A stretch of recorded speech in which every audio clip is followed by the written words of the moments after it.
자, 오늘 오후 예배 때 우리에게 주시는 하나님 말씀은 로마서 8장 24절, 25절 말씀입니다. 함께 읽겠습니다. 시작.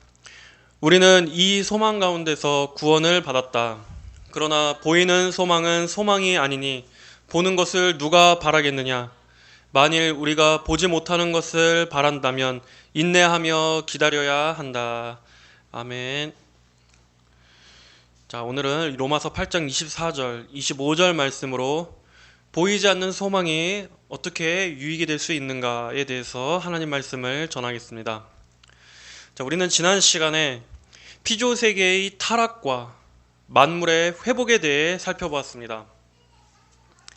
에덴 동산에서의 아담의 첫 범죄로 인해서 이 자연 세계 역시도 죄의 영향을 받아 함께 타락하고 함께 부패의 영향을 받게 되었습니다. 자연은 죽음을 겪게 되었고 썩고 소멸하게 되었습니다. 성경은 자연이 허무한데 굴복하고 썩어짐의 종노릇하고 있다는 표현으로 지금의 이 상태를 설명합니다. 또 피조물이 지금까지 함께 탄식하며 함께 해산의 고통을 겪고 있다고도 말씀합니다. 피조물 역시도 간절히 구원을 기다리고 있습니다. 21절을 보면 그들이 피조물들이 간절히 바라는 바, 자, 여기서 간절히 바란다는 말의 뜻은 고개를 길게 빼놓고 기다리고 있다는 표현입니다. 피조 세계는 이렇게 고개를 내밀고 속히 모든 것이 회복될 그 날을 간절히 기다리고 있는 상태입니다. 그리고 마침내 구원받은 하나님의 백성들이 영화로운 몸을 입게 되는 그날에 이 자연은 새하늘과 새 땅으로 완전히 새롭게 변화될 것입니다. 하나님께서는 성도들의 몸뿐만이 아니라 성도들이 거할 거처 역시도 새롭게 변화시켜 주실 것입니다. 그때 이 세상에는 모든 죄악과 부패가 사라지고 불완전함이 사라지게 될 것입니다. 완전히 새롭게 정화될 것입니다. 그리고 우리가 상상할 수도 없는 완벽하게 아름다운 곳으로 변할 것입니다. 그날에 우리 성도들이 맞이하게 될 영광의 크기는 우리가 이 세상에서 겪었던 그 어떤 가장 큰 고난과 비교해도 전혀 비교할 수 없을 만큼 큰 영광일 것입니다. 자, 이어서 오늘의 본문은 이렇게 말씀하고 있습니다. 우리는 이 소망 가운데서 구원을 받았다. 그러나 보이는 소망은 소망이 아니니 보는 것을 누가 바라겠느냐? 만일 우리가 보지 못하는 것을 바란다면 인내하며 기다려야 한다. 오늘 말씀은 그러나 이 과정 중에서 우리 성도들에게는 인내가 필요하다는 것을 말씀하고 있습니다. 이 소망은 지금 당장 임하는 것도 아니고 손에 잡히거나 눈에 보이는 것도 아닙니다. 그리고 그 소망이 실현되기 전까지는 많은 탄식과 어려움이 있다는 것도 암시하고 있습니다. 왜냐하면 여기서 인내라는 말을 사용하기 때문입니다. 여러분, 우리가 인내라는 말을 쓸 때는 그 시간이 고되고 또 쉽지 않다는 것을 뜻할 때 보통 인내라는 단어를 사용합니다. 예를 들어 우리가 행복을 참는다. 나는 즐거움을 인내한다. 나는 꽃길 속에서 인내한다. 이런 말은 안 쓰지 않습니까?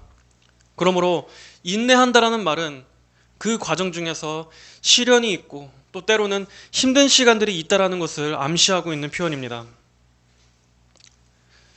소망이 이루어지는 데 있어서 많은 어려움들이 있을 수도 있고 또 믿음의 싸움이 동반되어야 한다는 것을 포함하고 있는 말이 바로 이 인내하며 기다려야 한다라는 말에 들어있는 의미입니다. 하지만 그럼에도 이 소망은 인내할 가치가 있는 것입니다. 인내하며 기다릴 가치가 있습니다. 어떤 고난이라 할지라도 성도에게 예비된 영광보다 더 큰 것은 없기 때문입니다. 그렇기 때문에 이 인내는 감내할 만한 충분한 가치가 있는 인내입니다. 먼저 본문은 우리가 이 소망 가운데서 구원을 받았다라고 말씀하고 있습니다. 여기서 말씀하는 소망이란 우리가 앞서 말한 이 영광을 말합니다. 우리의 몸까지도 완벽하게 부활의 몸을 입게 되는 그날과 새하늘과 새 땅이 도래하게 되는 바로 그 날을 말하는 것입니다. 그것이 우리의 소망입니다. 자, 그렇다면 이 소망 가운데서 구원을 받았다 하는 것은 무슨 뜻입니까? 소망이라는 것은 아직 이루어지지 않은 미래의 일을 말하는 것입니다. 그런데 이 구원을 받았다 할 때 이 받았다는 과거에 이미 일어난 일을 말하고 있는 것입니다. 이것은 자칫 모순처럼 보일 수 있습니다. 미래적인 것과 동시에 이미 과거에 일어난 이 구원을 받았다. 우리는 이것을 어떻게 해석해야 합니까? 여기서 우리 성도 여러분들은 이미와 아직이라는 이 구원의 개념을 잘 기억해야 합니다. 구원받은 성도들은 이미 구원을 얻은 자입니다. 하지만 아직 완전한 구원이 완성되지는 않은 상태입니다. 우리는 예수님을 믿음으로 구원을 받았지만, 그리고 죄와 형벌에서 완전하게 되었습니다. 자유하게 되었습니다. 사망에서 건짐받고 우리는 거듭나게 되었습니다. 그리고 영생의 약속이 주어졌습니다. 이것은 이미 일어난 과거에 일어난 일입니다. 다시는 뒤바뀔 수 없는 완전하게 우리에게 이루어진 일입니다. 그러나 아직 완전히 구원이 완성된 것은 아닙니다. 아직 우리 몸에 부활이 남아있기 때문입니다. 이미 우리는 구원받았지만 아직 우리의 몸은 완전히 구원받지 못했습니다. 우리의 몸은 때때로 아프기도 하고 늙기도 하고 또 죄의 도구가 되기도 합니다. 정욕의 충동을 느끼기도 합니다. 그리고 우리의 몸은 결국 죽음을 맞습니다. 그러나 영화의 때가 되면 우리의 이 몸까지도 그때는 새로운 몸을 입게 될 것입니다. 영원히 아프지도 않고 죄의 영향도 받지 않고 다시는 죽지 않는 완전한 부활의 영광스러운 몸을 입게 될 것입니다. 그리고 새로워진 영혼과 새로워진 육체로 하나님께서 예비하신 천국에서 영원한 복락을 누리게 될 것입니다. 거기에는 어떠한 장애도 없을 것입니다. 질병으로 인한 육체의 제약도 없을 것입니다. 하지만 성도의 완전한 기쁨은 아직 도달하지 못했습니다. 우리는 이미 주님 안에 있지만 아직 이곳이 천국은 아닌 것입니다. 하지만 곧 천국에서 우리는 주님의 품 안에서 안식을 누릴 날이 올 것입니다. 구원받은 모든 천국 백성들과 함께 영원한 기쁨을 누리는 그 날이 올 것입니다. 이것이 바로 이미와 아직이라는 아주 중요한 신학적 개념입니다.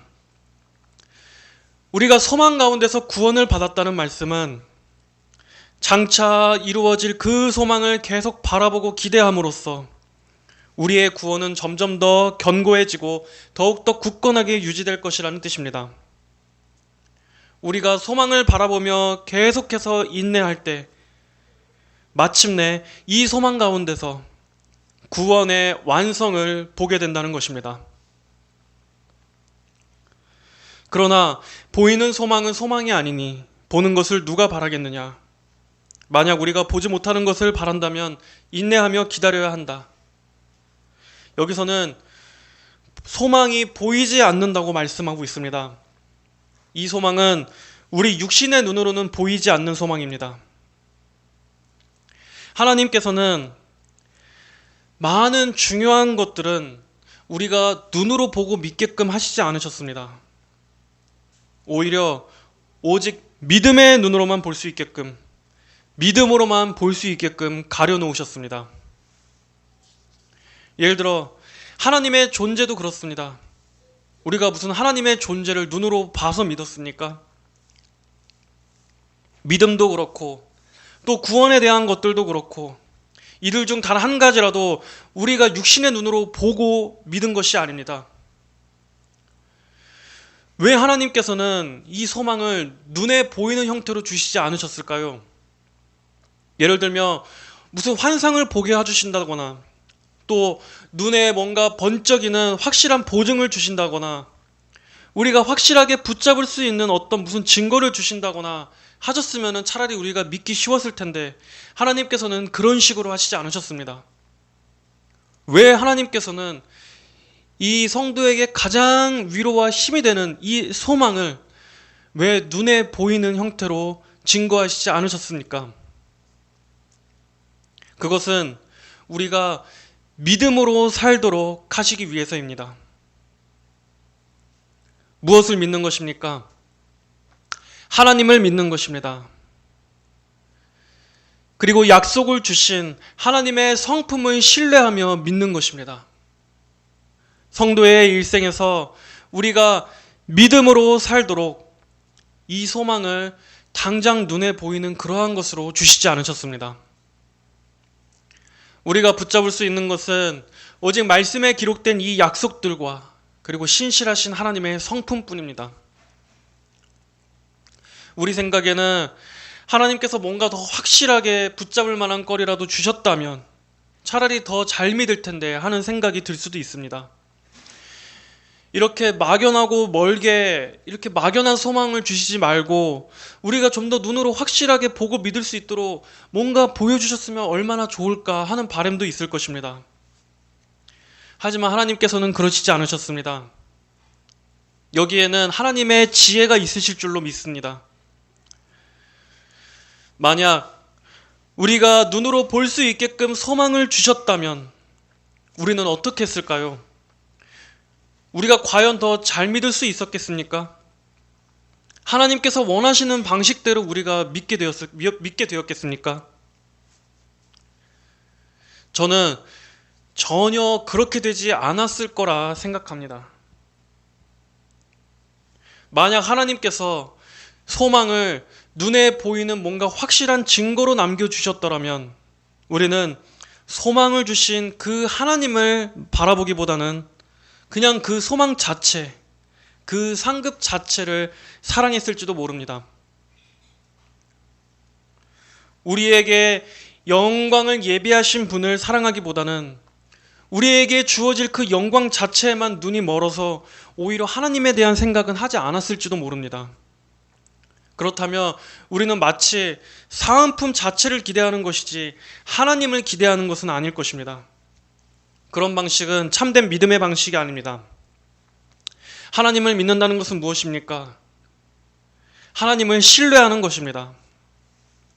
그 신뢰는 어떤 상황에서도 신뢰하는 믿음입니다. 눈앞에 아무것도 보이지 않을 때도 신뢰하는 것입니다. 상황이 내가 기대하는 것과는 정반대로 흘러가고 있을 때도 하나님을 끝까지 신뢰하는 것입니다. 그리고 설령 내가 원하는 대로 이루어지지 않고 내가 그토록 기도한 것과 오히려 정반대의 결과가 주어졌더라도 그럼에도 하나님을 신뢰하는 것입니다. 하나님 그분 자체를 신뢰하는 것입니다. 그것이야말로 진짜 하나님을 믿는 믿음입니다. 하나님의 성품이 어떠한지를 믿기에 하나님께서 주신 모든 상황 역시도 믿음으로 받는 것입니다. 그것 또한 하나님의 선하신 섭리가 있겠지 하고 감사하며 기대하며 소망하는 것입니다. 그러므로 소망이 눈에 보여지지 않는 형태로 주어지는 것은 하나님의 지혜입니다. 오히려 그것이 우리의 믿음을 더욱더 강화시키고 견고하고 순결하게 만드는 것입니다. 진짜 하나님을 사랑하고 진짜 하나님 그분 자체를 신뢰하는 자들에게만 이 소망이 귀중하게 보여질 것입니다. 그들은 어떠한 야망이나 어떠한 개인적인 이익의 동기에서 출발하지 않는 정말 하나님을 사랑하기 때문에 믿는 그러한 믿음으로 소망할 것입니다. 만약 그렇지 않고 당장 눈에 보이고 손에 쥘 수 있는 것만 기대하는 사람들에게는 이 소망이 결코 귀하게 보이지 않을 것입니다. 그러한 동기로 하나님을 믿게 된 사람들은 결국 중간에 이 길에서 다 이탈하고 말 것입니다. 여러분, 지금 시대 사람들은 모든 게 다 당장 빨리빨리 이루어지기를 원합니다. 교회 다니는 사람들도 마찬가지입니다. 요즘에는 하나님의 섭리를 좀 이렇게 오래 진득하게 기다리며 인내하는 것에 턱없이 부족한 시대입니다. 항상 우리는 기도 응답도 빨리빨리 이루어져야 되고, 또 내가 원하는 대로 내가 생각하는 타이밍에 하나님께서 빨리빨리 응답해 주시기를 바랍니다.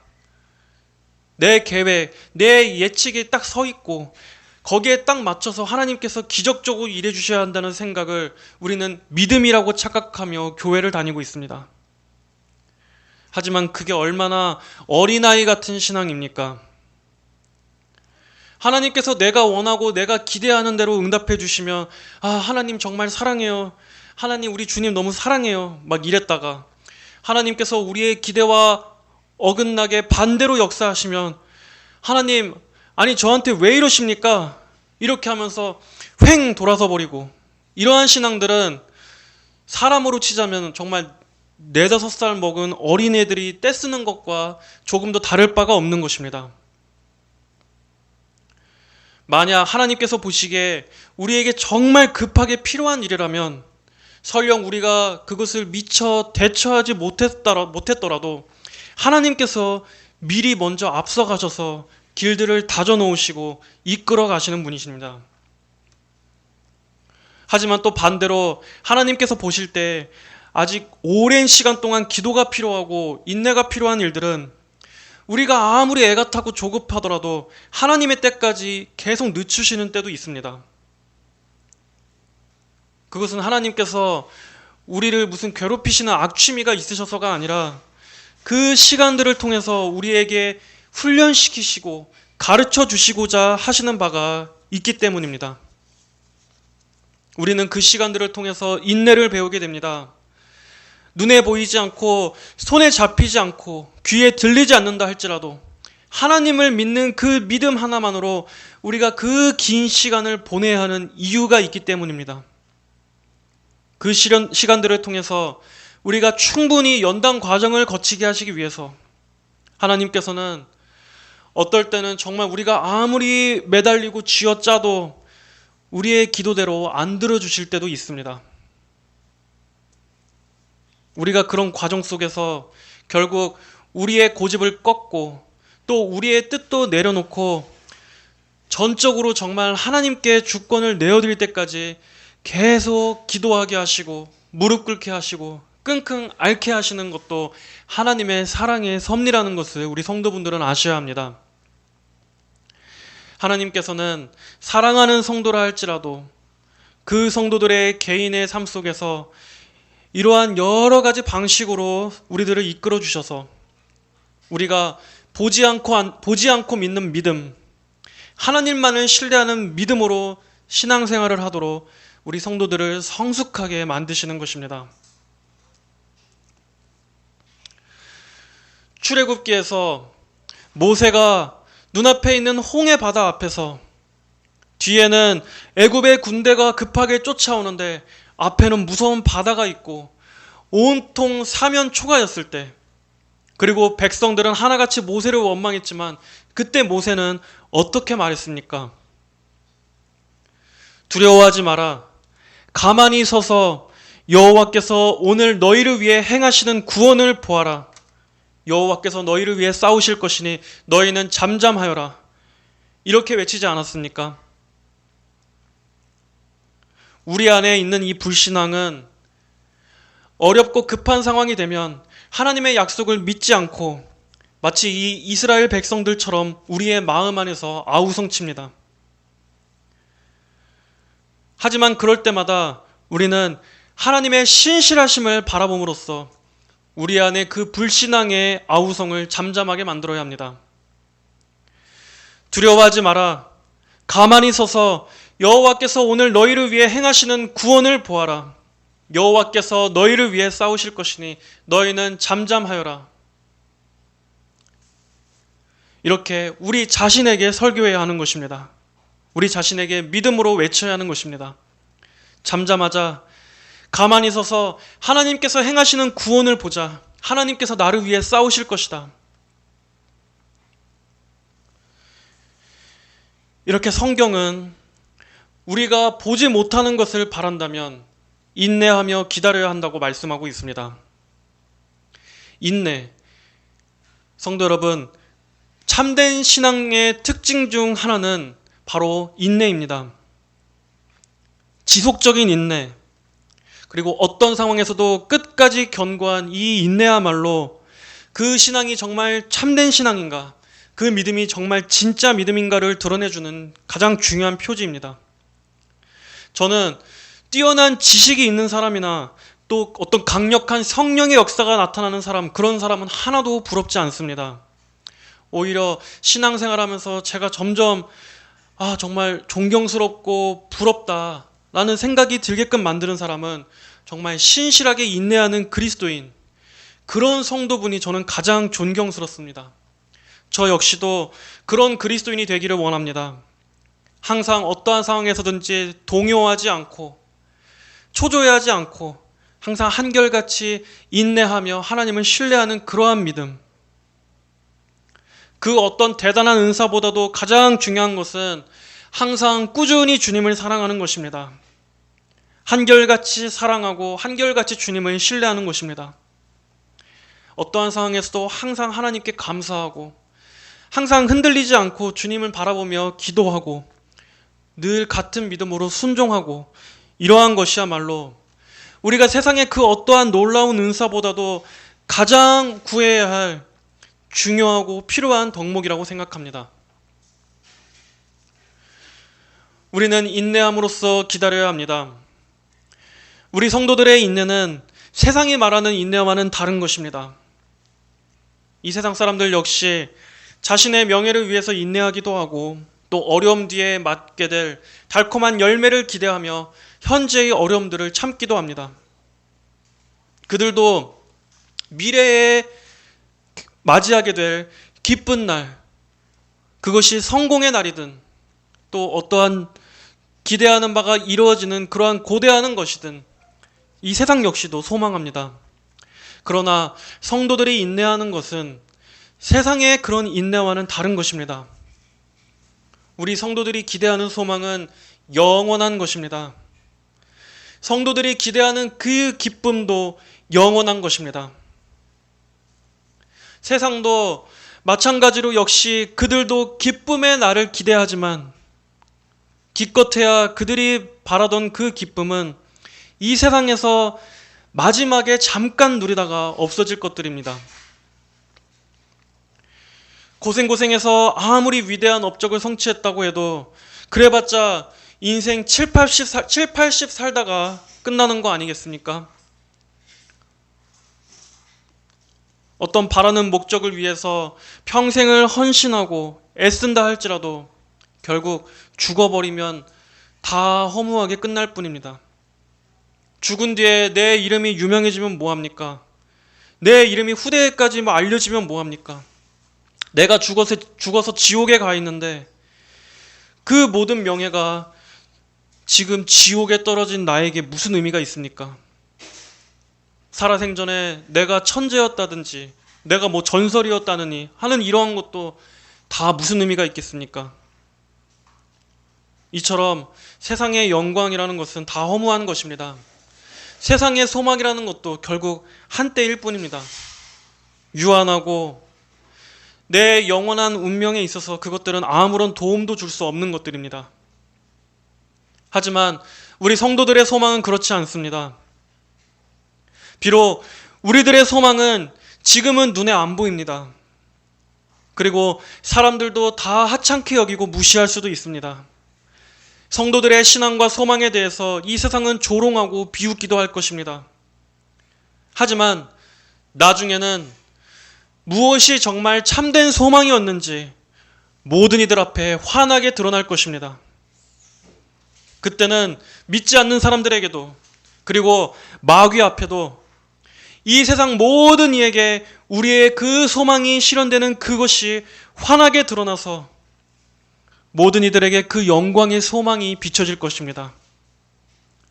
하지만 대부분의 많은 이들은 후회하고 애통할 것입니다. 그들은 살아생전에 그 영광을 하찮은 것으로 생각하고 버렸기 때문입니다. 하지만 끝까지 인내하며 믿음을 잃지 않고 하나님의 약속을 끝까지 바라본 소수의 성도들에게는 마침내 그 기쁨을 누리게 될 것입니다. 성도 여러분, 여러분들은 하나님께서 우리에게 믿음을 주시고 우리를 하나님 자녀 삼아 주시고 장차 이 영광의 소망을 예비해 주셨다는 이 사실이 얼마나 귀한 것인지를 날마다 기억하시기 바랍니다. 정말 실제적으로 이것을 깨닫게 되시길 바랍니다. 하나님께서 우리 성도들에게 예비하신 것은 이 세상의 어떠한 것보다도 가장 귀한 것입니다. 이 영광의 가치를 진정으로 아는 성도만이 현실의 어떤 고난 속에서도 하나님으로 인해 소망을 가지며 살아갈 수 있습니다. 그러므로 우리 성도들은 항상 영원의 관점을 가지고 살아가야 합니다. 여러분, 영원을 바라보십시오. 항상 모든 것들을 영원한 것에 빗대어 생각하십시오. 영원한 것에 비교해서 모든 것을 생각하시기 바랍니다. 우리는 한쪽 눈은 이 세상에 두고 살아가야 하지만 다른 한쪽 눈은 멀리 영원한 삶을 바라보며 살아야 합니다. 항상 다가올 영광을 항상 생각하면서 의식하고 살아야 합니다. 오늘날의 사람들은 영원에 대한 의식을 잃어버렸습니다. 하루하루 세상이 급변하고 뭐든지 다 금방 변해버리고 유행도 빨리빨리 지나갑니다. 이렇게 모든 것이 너무나 쉽게 급속도로 변하는 시대 속에서 현대인들의 시야도 눈앞에 있는 것들만 쫓아가고 있습니다. 추구하던 기존의 가치관들도 시간이 지나면 점점 구시대적인 것이 되어버립니다. 과거에는 옳다고 믿었던 것들이 지금은 전혀 인정받지 못하는 사회가 되어버리고 있습니다. 이러한 것들을 겪으면서 지금 시대의 사람들은 이제 멀리 바라보지를 않습니다. 변하지 않을 가치들을 추구하기보다는 항상 그 시대에 맞는 것, 시대에 따라 언제라도 나를 맞추고 변화시킬 준비를 하는 것, 이러한 것들이 더 중요한 시대가 되어버렸습니다. 사상적으로는 어떻습니까? 포스트 모더니즘의 영향으로 인해서 이제 지금 시대는 객관적인 진리 같은 것은 없다. 영원한 것은 없다. 모든 것은 변한다. 과거의 것들을 해체시키고 무너뜨려서 시대에 맞게 우리는 새롭게 구성하고 새롭게 재해석해야 한다. 이러한 정신이 모든 영역에 다 퍼지게 되었습니다. 미래를 예측한다고 하는 미래학자들 역시 고작 몇십 년간의 앞만을 얘기할 수 있을 뿐이지 그들 역시도 영원은 알 수 없습니다. 우리 보통 사람들의 삶은 어떻습니까? 당장 오늘 하루, 이번 달, 한 달, 이렇게 먹고 사는데 급급한 것이 우리들의 삶입니다. 당장 이번 달 나갈 돈을 생각하면 마음의 근심이 한가득이고 무겁습니다. 사는 게 너무나 버거워서 먼 앞날까지 생각할 여유가 없습니다. 어떤 이들은 지금의 삶도 충분히 지옥 같아서 죽고 난 뒤에 천국이고 지옥이고를 떠나 이미 지금이 나한테는 가장 고통스럽다고 느끼는 삶도 있을 것입니다. 이렇게 여러 가지 다양한 이유들로 인해서 알게 모르게 현대인들은 영혼을 잃어버렸습니다. 우리의 시선은 늘 이 땅에 매이게 됩니다. 하지만 비록 우리가 이 세상에 매여 산다고 해도 하나님께서는 인간의 삶이라는 것을 그저 이 땅에서만 잠깐 살다가 죽어서 먼지처럼 사라져버리는 그렇게 허무한 존재로 인간을 지으시지 않으셨습니다. 인간은 영원하게 사는 존재입니다. 우리는 영원을 생각하고 영원한 것들을 의식하며 살아가도록 지어졌습니다. 전도서에서도 하나님께서는 사람에게 영원을 생각하는 마음을 주셨다고 말씀했습니다. 하지만 마귀는 사람들에게서 영혼을 지워버리려고 합니다. 영혼 같은 것은 없고 그저 이 땅에서 잘 먹고 잘 살다 가면 끝이라고 말합니다. 그래서 사람들로 하여금 죽을 때까지 이 땅에만 집착하며 살도록, 이 땅에만 애착을 가지며 살도록 만듭니다. 그렇게 눈앞에 있는 것들만 쫓다가 죽음의 때에 닥쳐서야 땅을 치며 후회하고 슬퍼 이를 갈도록 만드는 것이 바로 마귀가 인간들에게 행하는 사기입니다. 우리 성도 여러분들은 절대로 영혼에 대한 마음을 잃어버려서는 안 됩니다. 이 땅이 전부가 아닙니다. 인간의 삶은 이 생으로 끝나는 것이 아닙니다. 성도가 아닌 불신자라 할지라도 모든 인간은 영원히 삽니다. 다만 가장 큰 차이는 성도는 영생의 부활로 영원히 산다는 것이고 불신자는 영원한 형벌 속에서 영원히 산다는 것입니다.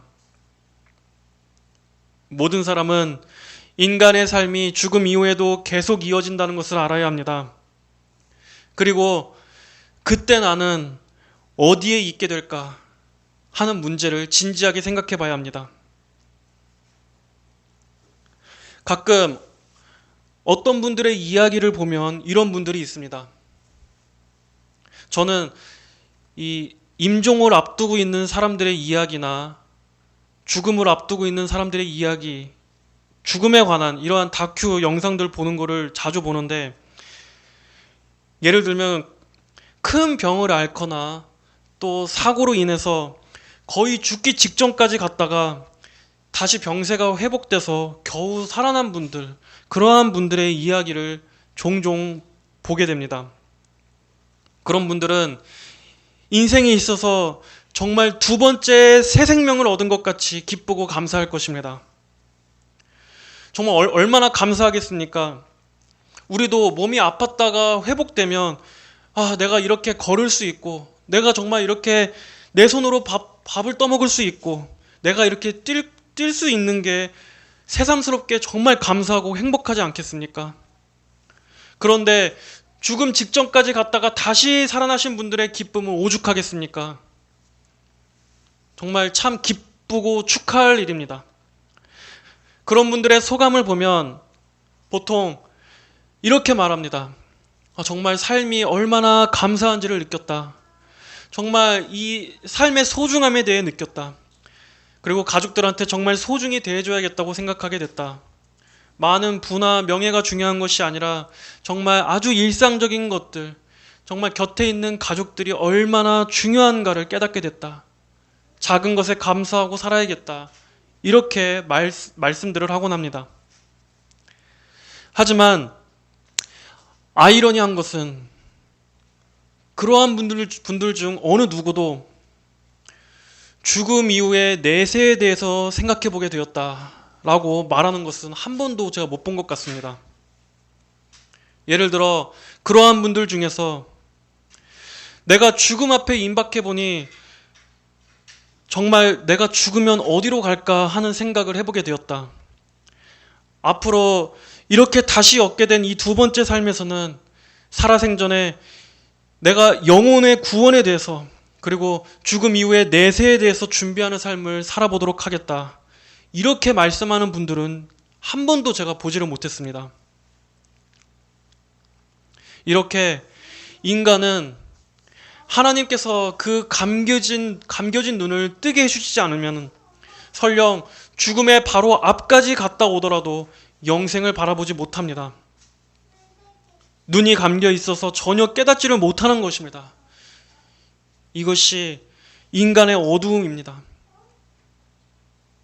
죽음에 대한 고민이 영원한 내세에 대한 생각으로 이어지기보다는 오히려 반대로 삶에 대한 애착이 되는 것입니다.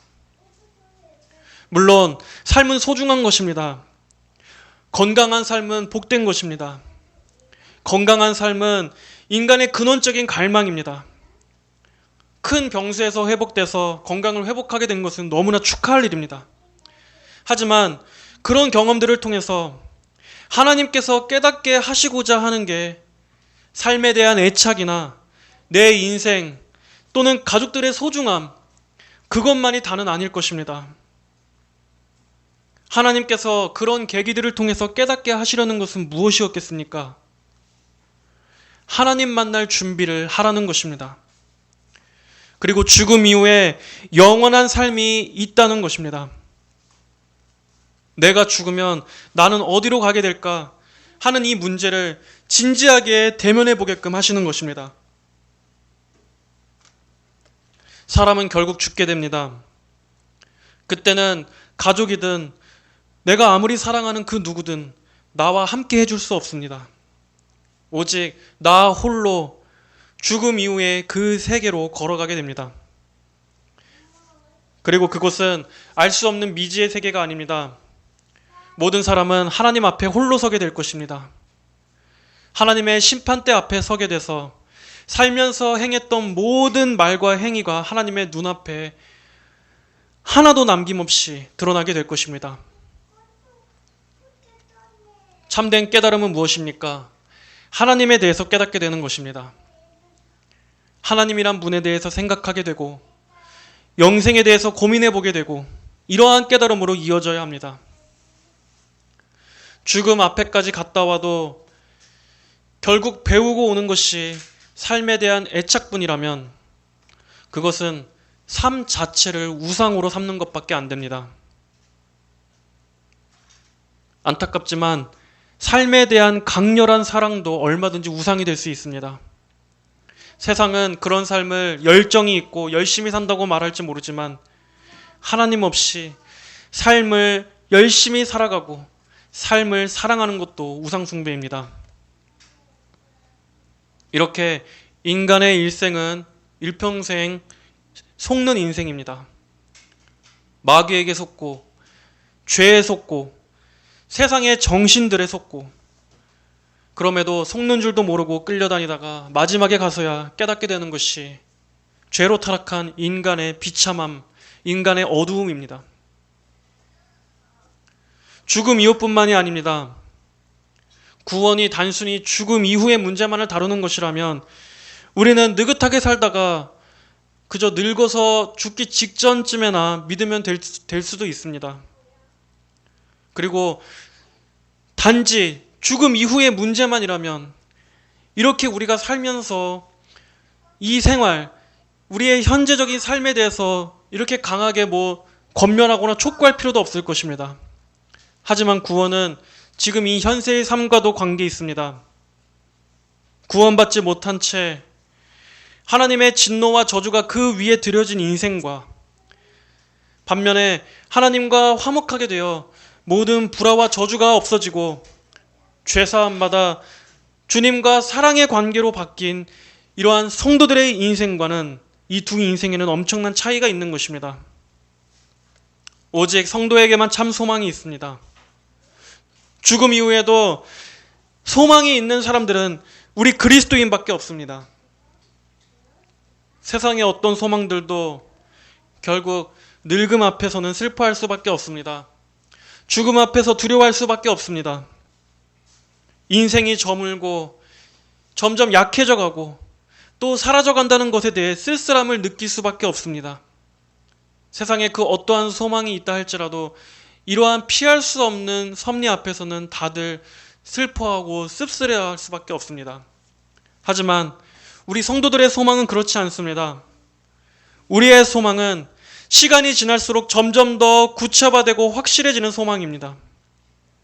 내가 늙어가고 약해질수록 더 가까워지고 강렬해지는 소망입니다. 늙어가는 것이 우리에게는 두렵고 무서운 것이 아닙니다. 우리는 오히려 점점 더 주님께로 가까이 가는 것입니다. 내가 약해져 가는 만큼, 내가 노쇠해져 가는 만큼, 내가 완전한 영화의 몸을 입게 되는 그날은 점점 더 가까이 오게 될 것입니다. 이처럼 하나님께서 주신 소망은 우리의 인생을 한스럽게 생각하지 않게 해줍니다. 믿지 않는 사람들의 인생은 그 마음에 한이 있습니다. 억울함이 있습니다. 내가 이렇게 살다가 그냥 죽게 된다면 나는 이 상태로는 도저히 억울해서 못 죽어. 내 인생은 온통 불행뿐이었어. 내 환경, 내 가정 환경, 그리고 내 몸, 남들처럼 제대로 누려보지도 못하고 이렇게 억울하게 나는 죽을 수 없어. 이런 생각들을 하나님께서 우리에게 주신 영광스러운 소망은 모두 다 덮어줄 수 있습니다. 이 소망 안에서는 우리에게 어떠한 불행도 없습니다. 성도들은 날마다 우리가 약해져가고 늙어져 갈수록 오히려 이러한 믿음을 더 가질 수 있습니다. 내가 진정으로 영원한 자유를 누릴 곳은 이곳이 아니야. 비록 이곳에서의 삶은 많은 불편과 어려움을 겪던 삶이었지만 주님께서 계신 저곳에서 나는 영원한 자유와 안식을 누릴 거야. 그곳에는 어떠한 불만족도, 어떠한 장애도 없을 거야. 내가 그토록 바라던 모든 행복의 완전함이 하나님께서 계신 저곳에는 영원히 가득할 거야. 이렇게 하나님께서 우리에게 주신 소망은 날로 더욱더 커져가는 것입니다. 또한 이 소망은 작년의 성도뿐만이 아니라 10대, 20대의 청년들에게도 참된 인생의 지혜를 줄 것입니다. 이 세상은 모두가 다 유욕적인 것들의 가치를 두고 살아가지만 젊은 청년 그리스도인들은 날마다 이 소망을 깊이 고대하며 살아가십시오. 그렇다면 그는 영혼의 관점으로 세상을 살아가게 될 것입니다. 모든 이들이 공허하고 아무것도 남겨주지 않는 헛된 쾌락에 몰두하며 거기에 다 끌려 살아갈 때 참된 청년 그리스도인은 헛되고 허무한 정욕의 노예처럼 휘둘리지 않게 될 것입니다. 건전한 이 성경적 소망 가운데서 그의 인생은 진정으로 의미 있고 가치 있는 것을 위해 살게 될 것입니다. 그는 순간적인 쾌락들에서 답을 찾으려 하지 않을 것입니다. 인생의 길을 몰라서 방황하지 않을 것입니다. 자신의 존재의 이유를 몰라서 헤매지 않을 것입니다. 그리고 그는 사나 죽으나 오로지 그리스도 안에서 그 마음의 참된 만족과 그 영혼의 기쁨을 일찍 발견한 사람이 될 것입니다. 모든 성도 여러분, 이 소망을 기대하며 인내하시기 바랍니다. 비록 우리의 오늘의 삶은 고되다 할지라도 장차 예비하신 이 소망이 곧 올 것이기에 이것들이 무의미한 고통은 아닙니다. 인내하며 기다려야 한다. 인내하며 상상해라. 인내하며 자기 암시를 줘라. 그런 말씀이 아닙니다. 다만 우리는 기다리는 것뿐입니다. 비록 조금 기다려야 할지라도 그것은 반드시 이루어질 것입니다. 왜냐하면 그 약속을 주신 분이 하나님이시기 때문입니다. 그 소망을 실현하실 분이 하나님이시기 때문입니다. 그리고 그 하나님께서는 결코 거짓말하실 수 없는 분, 결코 실패할 수 없는 분이십니다. 그 신실하신 하나님, 그 전능하신 하나님을 바라보며 믿음으로 날마다 이 소망을 더욱더 확고히 기대하며 사시는 여러분들이 되시길 바랍니다. 날마다 이 소망 가운데 오늘을 살아가며 주님 안에서 날로 더욱더 이 소망이 커져가는 성도 여러분들이 되시기를 주님의 이름으로 축복합니다. 다 함께 기도하겠습니다. 하나님 아버지 감사합니다. 하나님께서 저희에게 비록 눈에 보이도록 이 소망을 주시지 않으셨지만 그럼에도 성령을 통해서 우리가 육신의 눈으로 보는 것보다 더 확실하게 믿을 수 있는 영적인 은혜를 허락하여 주심을 감사합니다.